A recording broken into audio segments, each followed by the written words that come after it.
La entidad del sanatorio de Chillogallo. En lo alto de la quebrada, donde los vientos de Quito silban como lamentos, se alza la ruina de un antiguo sanatorio en Chillogallo. Los vecinos del sector lo llaman la boca de la muerte, porque allí, dicen, el aire nunca es limpio y las paredes rezuman un frío que no corresponde a ninguna estación. El edificio fue clausurado hace más de 40 años.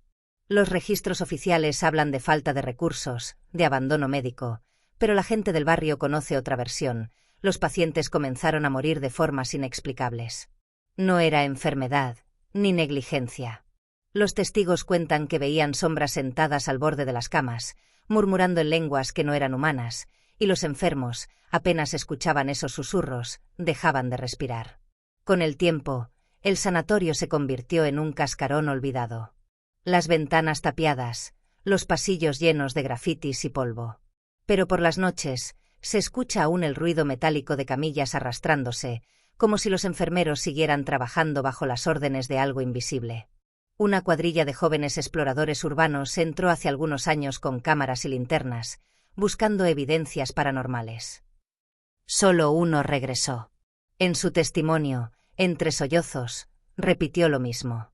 No era un fantasma, era una presencia con piel gris y ojos que brillaban como brasas. Caminaba por el techo, se arrastraba entre las grietas de las paredes, y lo peor es que me llamó por mi nombre, aunque yo nunca había estado allí antes. El sobreviviente desapareció semanas después, dejando en su cuarto garabatos de figuras encorvadas y frases repetidas una y otra vez. Ella quiere más cuerpos, ella nunca se fue del sanatorio. Hoy, cada vez que el viento azota fuerte en Chillogallo, los vecinos cierran puertas y ventanas. Porque, dicen, el aire trae los suspiros de los pacientes que nunca pudieron salir, y la entidad aún aguarda, hambrienta, entre las paredes podridas del sanatorio. Quien se atreva a entrar no escuchará su propia voz, sino el eco de los lamentos que se quedaron atrapados allí para siempre. El recuerdo del sanatorio nunca dejó en paz a los vecinos de Chillogallo. Todos lo evitaban, pero la curiosidad morbosa seguía viva. Una noche de julio, en plena llovizna, Andrés, estudiante de antropología obsesionado con las leyendas urbanas de Quito, decidió entrar para documentar lo que otros apenas murmuraban. No fue solo. Lo acompañaban Carla y Julián, dos amigos atraídos por la idea de filmar un cortometraje de terror en un escenario real. Con linternas y grabadoras, atravesaron la verja oxidada. El metal, al moverse, chirrió como si gritara un aviso que ninguno quiso escuchar. Tranquilos, dijo Andrés, ajustando su cámara. Todo esto no son más que mitos. Pero al cruzar el umbral del pasillo principal, el aire se volvió espeso, como si hubieran descendido a un sótano invisible. El olor a óxido y humedad no era natural. Olía a carne estancada, a hospitales viejos donde la muerte todavía camina. Las linternas iluminaron camillas retorcidas, sillas de ruedas volcadas y paredes pintadas con símbolos que ninguno pudo reconocer. Círculos incompletos, figuras humanas sin ojos, y frases escritas con un líquido marrón que no era pintura. Carla tembló. Esto no lo hicieron grafiteros. Son marcas de ritual. Un sonido lejano interrumpió el silencio, ruedas chirriando sobre el piso. No había viento, no había nada que pudiera moverlas. Y, sin embargo, las camillas se deslizaban solas, arrastrándose lentamente hacia el pasillo más oscuro. Julián apuntó con la cámara, riendo nervioso. Buen efecto especial, ¿no? En ese instante, la risa murió en su garganta. Una silueta colgaba invertida desde el techo, como si la gravedad no existiera para ella. Tenía el cuerpo demacrado, piel gris que se estiraba hasta romperse en grietas, y unos ojos que brillaban con un rojo húmedo. No caminaba, se arrastraba entre las vigas como un insecto humano. La voz llegó de todas partes. No era un sonido fuerte, sino un murmullo que perforaba la mente. Andrés, Carla, Julián. Pronunció sus nombres como si siempre hubiera sabido quiénes eran. Carla soltó un grito y quiso huir, pero las puertas se cerraron de golpe, golpeando el eco del sanatorio. El metal vibró como si algo las hubiera golpeado desde fuera. Andrés, paralizado, comprendió que las leyendas eran ciertas. La entidad nunca fue un espíritu, sino un hambre atrapada en las paredes, un parásito que se alimentaba de quienes entraban a su territorio. El pasillo comenzó a llenarse de murmullos, y las linternas fallaron una tras otra. Solo quedaba la luz tenue de la cámara. En ella, Julián alcanzó a ver lo imposible: decenas de pacientes con batas desgarradas, piel ceniza y bocas cosidas con hilos negros. Caminaban en fila, arrastrando los pies, guiados por la criatura del techo. «Nos quiere con ellos», susurró Carla, llorando. Y entonces ocurrió. La entidad cayó de golpe, como un saco de huesos quebrados. La cámara captó su rostro. No tenía boca, solo un hueco que se abría y cerraba, succionando el aire con un zumbido que hacía doler los oídos. Carla fue la primera en ser tomada. Las manos espectrales de los pacientes la sujetaron, arrastrándola al fondo, hacia una sala de operaciones cubierta de oscuridad. Sus gritos se apagaron en segundos, sustituidos por un silencio denso. Julián corrió, pero no llegó lejos. Las camillas se movieron solas, cerrándole el paso, aplastándole contra la pared con una fuerza inhumana. Su cráneo estalló como un fruto podrido. Andrés, último sobreviviente, logró retroceder hasta la entrada, con la cámara aún encendida. En sus últimos segundos de lucidez grabó el horror definitivo, la entidad abriéndose en dos, como si su torso fuera una boca, y de allí emergiendo los rostros deformados de todos los que habían muerto en el sanatorio. Cientos de rostros que gritaban sin sonido. La cámara cayó al suelo. La grabación termina con Andrés siendo arrastrado por el techo, dejando tras de sí un rastro de uñas rotas y sangre. A la mañana siguiente, los vecinos encontraron la verja del sanatorio abierta, oxidada y torcida como si algo hubiese salido. Nadie volvió a entrar, pero algunos juran que, en noches de viento, se escucha el eco de la grabación perdida. Gritos entrecortados y un murmullo que repite los nombres de quienes osan acercarse. Y desde entonces, el barrio entero sabe que la entidad ya no está sola en Chillogallo, porque cada víctima que reclama se convierte en parte de su cuerpo hambriento. El eco de los gritos de Andrés jamás desapareció. Durante semanas, Chillogallo se sumió en un silencio extraño. Los perros dejaron de acercarse al sector del sanatorio, los vecinos evitaban pasar siquiera por la acera contraria, y hasta los buses que recorrían la avenida parecían acelerar al atravesar ese tramo, como si los motores también sintieran el peligro. Pero el verdadero horror comenzó cuando la entidad dejó de permanecer encerrada. Una madrugada, doña Maruja, vecina de la calle contigua, relató haber visto luces encendiéndose en las ventanas tapiadas del edificio. No eran lámparas ni velas, parecían destellos pulsantes, como órganos latiendo en la oscuridad. Minutos después, juró ver siluetas caminando por los techos del barrio, deslizándose como sombras líquidas, dejando un rastro de hollín en las paredes. Pronto, los alrededores del sanatorio empezaron a corromperse. Los postes de luz se apagaban al caer la tarde, las casas cercanas amanecían con símbolos sangrientos pintados en las puertas, y en las noches de lluvia se escuchaban coros de pacientes muertos entonando letanías sin palabras, un arrullo que helaba hasta la médula. El sanatorio ya no era solo un edificio abandonado, se había transformado en una puerta abierta, un vientre oscuro que expulsaba y atraía al mismo tiempo. Los rumores llegaron a oídos del padre Mateo, un sacerdote viejo que había trabajado en hospitales durante su juventud. Movido por un sentido de deber, y por un miedo que lo consumía desde hacía décadas, reunió a dos exenfermeras que conocían la historia original del sanatorio. Una de ellas, Herminia, reveló lo que nunca constaba en los registros oficiales. En 1978, antes del cierre, un médico obsesionado con la vida eterna comenzó a experimentar con pacientes terminales. No buscaba curarlos, sino alimentar algo que él decía haber visto entre las grietas del edificio, una forma hecha de dolor humano, un parásito nacido de todos los gritos que Chillogallo había olvidado. Ese médico desapareció el día que el sanatorio cerró. Pero según Herminia, lo que invocó nunca se fue.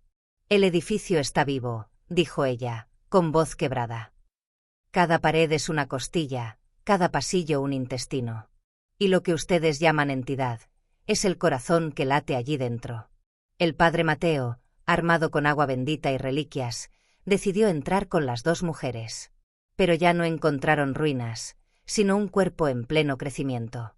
Los muros estaban cubiertos de carne seca, los grafitis se habían convertido en venas negras que palpitaban, y las puertas chirriaban como bocas oxidadas. Cada rincón exhalaba un aliento caliente, como si estuvieran caminando dentro de un organismo monstruoso.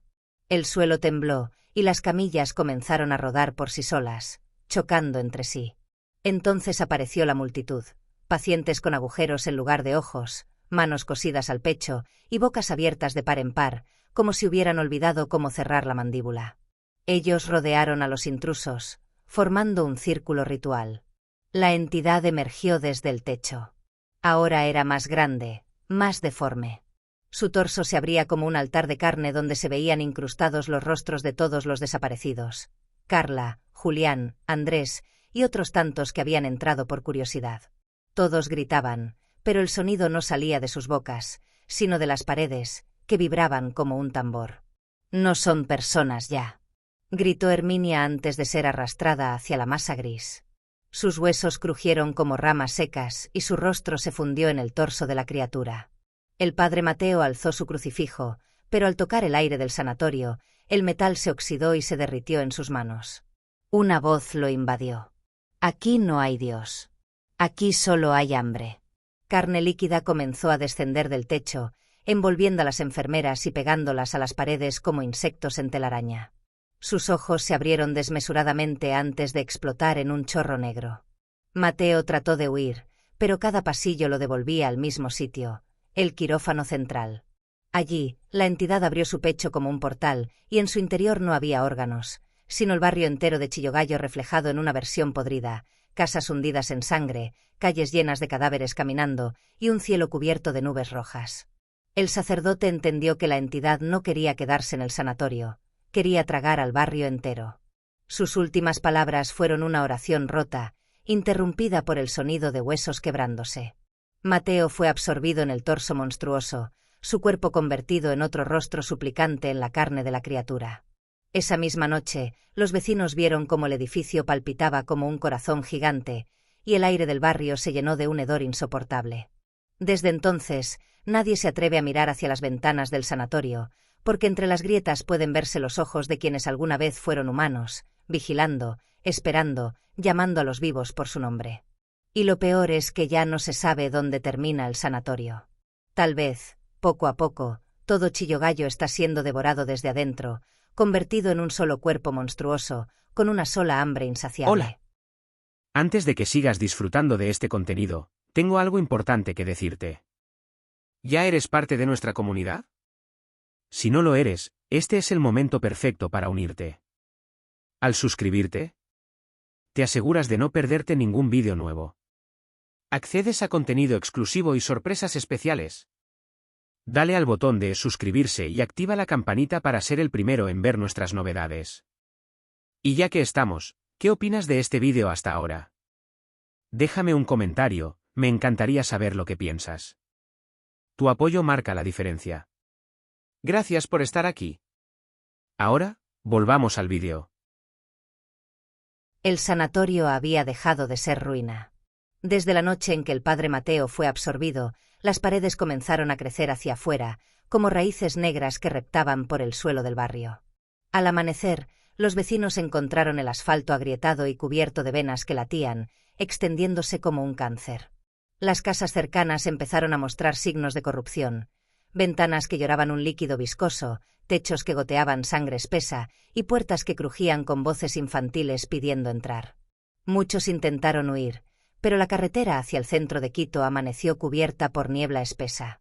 Dentro de esa bruma se veían figuras arrastrándose, con la piel pegada al asfalto, bloqueando todo escape. El barrio entero comprendió tarde lo inevitable: Chillogallo ya formaba parte del cuerpo de la entidad. En los días siguientes, los noticieros comenzaron a hablar de fenómenos extraños en el sur de la ciudad. Reportaban apagones, desapariciones de buses completos y el cierre de las escuelas cercanas. Pero nunca mostraban imágenes. Los periodistas que se atrevían a entrar no regresaban. Los vecinos de barrios contiguos, La Magdalena, Solanda, La Mena, escuchaban en las madrugadas campanas de hospital que sonaban desde el viento, aunque el sanatorio llevaba décadas sin funcionar. Algunos aseguraban ver procesiones de pacientes con batas sucias caminando por la Av Mariscal Sucre, siempre en silencio, como un cortejo fúnebre interminable. El miedo se transformó en histeria. Quito entera empezó a murmurar sobre el barrio maldito. Pero para quienes vivían dentro, no había escapatoria. Las noches eran un desfile de horrores. Los que permanecieron en Chillogallo sufrieron un destino peor que la muerte. Primero eran los sueños. Cada vecino soñaba con los pasillos del sanatorio, aunque nunca hubiera entrado. Soñaban con camillas oxidadas rodando solas, con bisturís flotando en el aire, con enfermeras decrépitas cosiendo piel humana en las paredes. Luego vinieron los cambios físicos. Los ojos de algunos comenzaron a volverse blancos, los dientes se afilaban y la piel se llenaba de llagas que respiraban, como si tuvieran pequeños pulmones debajo. Ya no eran personas, eran extensiones del cuerpo mayor. Una niña de apenas 9 años, llamada Sofía, fue vista jugando en la vereda. Al acercarse otros niños, notaron que sus muñecas eran manos humanas en miniatura, cosidas a sus brazos, que la aplaudían y reían con voces de ancianos. Esa misma noche, su familia desapareció sin dejar rastro. Los vivos no morían, eran absorbidos lentamente, transformados en piezas de una maquinaria macabra. En el centro del sanatorio, lo que alguna vez fue el quirófano, se alzaba ahora una estructura viva, un altar de carne y hueso. Allí latía un corazón gigantesco, del tamaño de una casa, alimentado por miles de venas que se extendían por todo el barrio. Cada vez que el corazón latía, las luces de Quito parpadeaban. Y dentro de ese órgano colosal se escuchaban voces, las de todos los que habían desaparecido. Voces pidiendo ayuda, gritando, rezando. Pero también otras, más profundas, más antiguas, que hablaban en lenguas que no pertenecían a este mundo. Los pocos que pudieron acercarse al sanatorio contaron que, al mirar las paredes, veían el reflejo de un Quito alterno, podrido y destruido, como si la ciudad ya hubiera sido devorada en otro tiempo, en otro plano. Una noche de tormenta, finalmente ocurrió. El sanatorio abrió sus muros como una boca, y de su interior surgió la entidad en toda su magnitud. Ya no era una sombra humanoide, sino una abominación colosal formada por miles de cuerpos fundidos, brazos que se extendían en todas direcciones, ojos que se abrían y cerraban como linternas rojas, bocas que gritaban sin sonido. Avanzaba lentamente por las calles de Chillogallo, y cada paso dejaba un cráter de carne palpitante en el asfalto. Los postes eléctricos se doblaban a su paso, y los edificios crujían como huesos quebrados. Los sobrevivientes corrieron hacia el norte, pero la criatura no necesitaba alcanzarlos. Su sombra los absorbía, y al contacto, sus cuerpos se derretían y sus rostros se añadían al torso viviente. Una anciana que intentó rezar cayó de rodillas. La entidad se inclinó sobre ella y del hueco de su pecho surgió una mano negra que arrancó su alma, dejándola convertida en una estatua vacía. Desde el panecillo, testigos vieron cómo el sur de Quito se iluminaba con un resplandor rojo. Era como si un incendio colosal consumiera todo, pero no había fuego. Eran miles de ojos brillando en la oscuridad, extendiéndose barrio tras barrio. Las campanas de las iglesias repicaron solas, sin que nadie las tocara. El cielo se cubrió de nubes púrpuras y de ellas cayeron fragmentos de carne, como lluvia sanguinolenta. El sanatorio ya no existía. En su lugar había un organismo gigantesco que devoraba las calles, arrastrando consigo las casas, los autos y a todos los que intentaban escapar. El cuerpo de la entidad se expandía con rapidez, como un tumor, y cada nuevo rostro absorbido pedía piedad, pero solo alimentaba más el hambre. Chillogallo desapareció del mapa en cuestión de horas. Los noticieros lo llamaron un desastre inexplicable, pero los que lo vieron con sus propios ojos nunca más volvieron a hablar. Lo último que se escuchó aquella noche, según los sobrevivientes de barrios lejanos, fue un coro desgarrador, toda una ciudad gritando al unísono desde dentro de un solo monstruo. Lo que comenzó como un barrio maldito, lentamente se convirtió en un corazón palpitante de horror que devoraba toda Quito. Los primeros reportes hablaban de desapariciones masivas, calles vacías, autos abandonados y gritos que retumbaban desde los edificios. Nadie podía escapar. La entidad había aprendido a reconocer el miedo, y cada calle, cada pasillo, cada casa se convertía en una trampa viviente. El sur de Quito ya no existía en el mapa, donde antes había barrios, ahora venas y arterias de carne pulsante cruzaban los terrenos.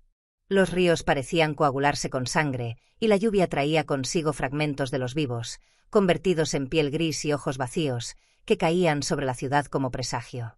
Desde el norte, los sobrevivientes miraban aterrorizados. La entidad no solo avanzaba, sino que respiraba, y cada exhalación era un viento de muerte que transformaba todo en parte de su organismo.